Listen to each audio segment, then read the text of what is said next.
जय एकादशी व्रत का हिंदू धर्म में विशेष महत्व होता है। माघ मास की शुक्ल पक्ष की एकादशी को जय एकादशी कहते हैं। वर्ष में लगभग 24 से 26 एकादशी तिथि होती है और एक एकादशी का विशेष महत्व होता है। इस प्रकार जय एकादशी का भी अपना विशेष महत्व है। ये एकादशी बहुत ही पूर्णदायी है। इस एकादशी का व्रत करने से व्यक्ति नीच योनि जैसे भूत प्रेत पिशाच की योनि से मुक्त हो जाता है। जय एकादशी के दिन भगवान विष्णु की पूजा की जाती है। जय एकादशी को दक्षिण भारत के कुछ हिंदू समुदाय विशेष रूप से कर्नाटक और आंध्र प्रदेश राज्यों में भूमि एकादशी और भीष्म एकादशी के रूप में भी जाना जाता है। यदि एकादशी तिथि बुधवार को पड़ती है तो ये और भी शुभ माना जाता है। ये एकादशी भगवान विष्णु को समर्पित होती है, जो 3 मुख्य हिंदू देवताओं में से एक है।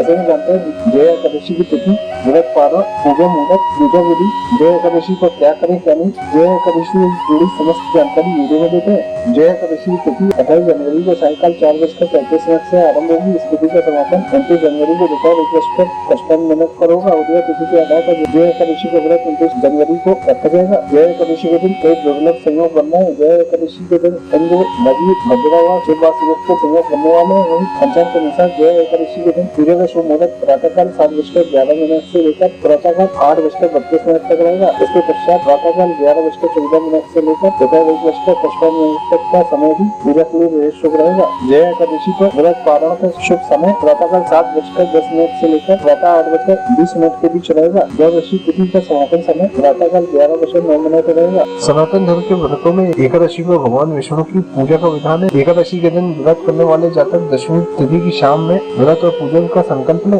दशमी की रात्रि में भोजन के बाद से कुछ भी अन्य या एकादशी व्रत में निषेध चीजों का सेवन न करें। एकादशी के दिन प्रातःकाल ब्रह्म मुहूर्त में उठे। इसके पश्चात नित्य कर्मों से निवृत्त होकर स्नान करें और स्नान करते समय जल में गंगा जल मिलाकर स्नान करें। स्नान के बाद स्वच्छ वस्त्र धारण करें, स्वयं को चंदन का तिलक करें, भगवान सूर्य नारायण को अर्घ्य दें और नमस्कार करते हुए अपने व्रत और पूजा को सफल बनाने की प्रार्थना करें। पूजा करने के लिए सभी सामग्री इकट्ठा करें और पूजा शुरू करें। सबसे पहले पूजा स्थल को साफ करके इस स्थान पर चौकी स्थापित करें और चौकी पर गंगा जल छिड़क कर इसे पवित्र करें। इसके बाद चौकी पर एक पीला वस्त्र बिछाएं। चौकी के दाईं ओर एक दीप प्रज्वलित करें। चौकी के सामने एक साफ आसन बिछाकर बैठे और जल पात्र में बाएं हाथ से दाएं हाथ में जल लेकर दोनों हाथों को शुद्ध करें और स्वयं को तिलक करें। चौकी पर अक्षत के कुछ दाने आसन के रूप में डालें और इस पर गणेश जी को विराजित करें। इसके पश्चात चौकी पर भगवान विष्णु की प्रतिमा या तस्वीर को स्थापित करें। अब स्नान के रूप में जल पात्र में पुष्प की सहायता से जल लेकर भगवान गणेश और विष्णु जी पर छिड़के। भगवान गणेश को हल्दी, कुमकुम, अक्षत और चंदन से तिलक करें। इसके बाद वस्त्र के रूप में उन्हें जनेऊ अर्पित करें। इसके पश्चात पुष्प अर्पित करके गणपति जी को नमस्कार करें। भगवान विष्णु को रोली चंदन का तिलक करें। कुमकुम, हल्दी और अक्षत भी चढ़ाएं।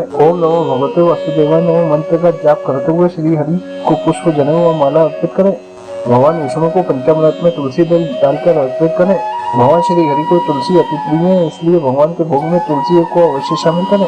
इसके पश्चात भोग में मिष्ठान, ऋतुफल और पंजीरी अर्पित करें। विष्णु सहस्त्र नाम या हरि स्तोत्रम का पाठ करें। पूजा के अंत में आरती करें। पूजा में हुई गलतियों की श्री हरि से क्षमा याचना करें। पूजा के अंत में जय एकादशी का पाठ अवश्य करें। एकादशी की कथा के बिना इसको व्रत अधूरा माना जाता है। व्रत का पारण द्वादशी तिथि में किसी गरीब या ब्राह्मण को भोजन करवाकर दान दक्षिणा देकर स्वयं व्रत का पारण करें। जय एकादशी व्रत में कार्य अवश्य करें। इस दिन भगवान श्री हरि का विशिष्ट सुगंधित पदार्थों से पूजा करें। इस दिन ब्राह्मणों को यथाशक्ति दान देना चाहिए। पूरे दिन व्रत रखें, संभव हो तो रात्रि में भी व्रत रखकर जागरण करें। व्रत के दिन पवित्र मन से भगवान विष्णु की पूजा करनी चाहिए। जो लोग इस एकादशी का व्रत नहीं कर पाते हैं वह आज के दिन विष्णु सहस्त्र नाम का पाठ करें और जरूरतमंद लोगों की सहायता करें, तो इससे भी व्रत के पूर्ण की प्राप्ति होती है। जय एकादशी पर ये कार्य न करें। इस दिन ना तो चने और ना ही चने के आटे से बनी चीजें खानी चाहिए। इस दिन शहद खाने से भी बचना चाहिए। एकादशी के दिन भगवान विष्णु की कृपा पाने के लिए व्रत के दौरान खान पान और अपने व्यवहार में संयम के साथ सात्विकता भी बरतनी चाहिए। इस दिन क्रोध और झूठ बोलने से बचना चाहिए। एकादशी के दिन सुबह जल्दी उठना चाहिए और शाम के समय सोना नहीं चाहिए। एकादशी पर बैगन, मूली, लहसुन, प्याज और मसूर दाल जैसी तामसिक चीजों का सेवन नहीं करना चाहिए। जय एकादशी के महत्व के अनुसार पद्म पुराण में जो व्यक्ति जय एकादशी का निष्ठा पूर्वक पालन करता है उसे हजारों वर्षों की तपस्या के समान फल प्राप्त होता है। इस व्रत की सबसे बड़ी महिमा यह है कि यदि जाने अनजाने में व्यक्ति से कोई ऐसा अपराध हो जाए जिससे उसे मृत्यु के बाद प्रेत या पिशाच योनि में जाना पड़े तो यह व्रत उस संकट को काट देता है। यह व्रत मन को शुद्ध करता है और इस व्रत के प्रभाव से जीवन में सकारात्मकता का संचार होगा जो विचारों के साथ कर्म को भी प्रभावित करेगा। इस एकादशी पर नारायण की भक्ति करने से मानसिक सुख शांति के साथ ही परिवार में होने वाली वाद विवादों से भी मुक्ति मिलेगी।